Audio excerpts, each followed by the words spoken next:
Hi guys, Mike here. Hope all are doing well. This is a uranium alert. I want to talk about the recent events in the Zaporizhzhia nuclear plant and my thoughts on the impact of the uranium stocks and uranium industry.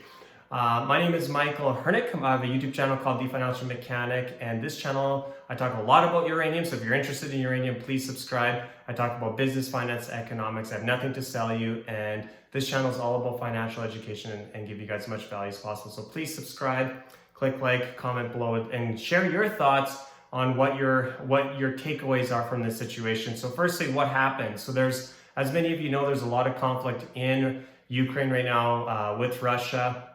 And unfortunately, there was conflict around the Zaporizhzhia nuclear reactor. So basically, on Thursday night, there was shots fired and caused a fire in one of the administration buildings that was near the reactor. So, sort of, what are my thoughts on all of this?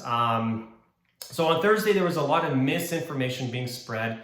And truthfully, I think a lot of it was unwarranted. And we had sort of tweets saying, sort of talking about how this nuclear reactor is going to explode and parallels to Chernobyl. And really, nothing happened. And yes, the Russians did take control over the Zaporizhzhia nuclear plant, but there are Ukrainian nuclear engineers that are there right now that are still ensuring the plant is operating effectively. I believe only one of the reactors is actually on right now, but it is one of the biggest in Europe. So my thoughts on this is that this situation caused a lot of panic, and I think anyone that was sort of causing any parallels to Chernobyl and other nuclear accidents, I think is quite frankly disrespectful and completely misleading, not only to the folks that were impacted in the other previous nuclear accidents, but to the nuclear industry in general. People don't realize how safe nuclear reactors are. Like that one in particular in Zaporizhzhia, like it's got meters thick of concrete walls to prevent any flying objects and other type of disasters to protect that reactor. And frankly, people are scared, and you have one media outlet that says, oh, we're going to have it 10 times. Even you had the president, Vladimir Zelensky, commenting this is going to be Chernobyl times 10 and so on. It's just this misinformation caused a lot of panic and ultimately caused a huge sell-off in the uranium stocks on Friday. Most of those uranium stocks gained back a lot of their losses. But again, I was disappointed to see how much misinformation was said about this. Was I concerned? Yes, as anyone should have been.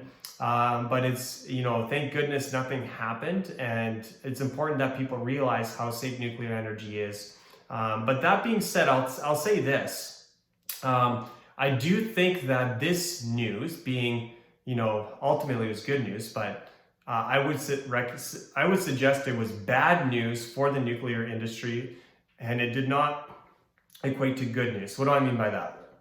I think any type of news like this for the uranium industry is not good news. And anyone to suggest otherwise, I think, is misleading. And so that's my thoughts on this.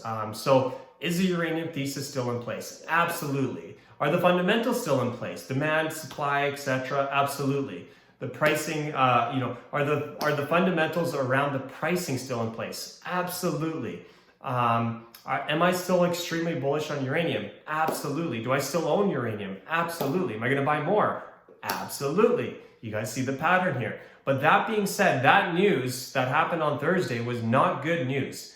It takes a lot of support to build up good sentiment, particularly in nuclear power and nuclear energy. And it only takes a few of these types of stories to completely lose sentiment.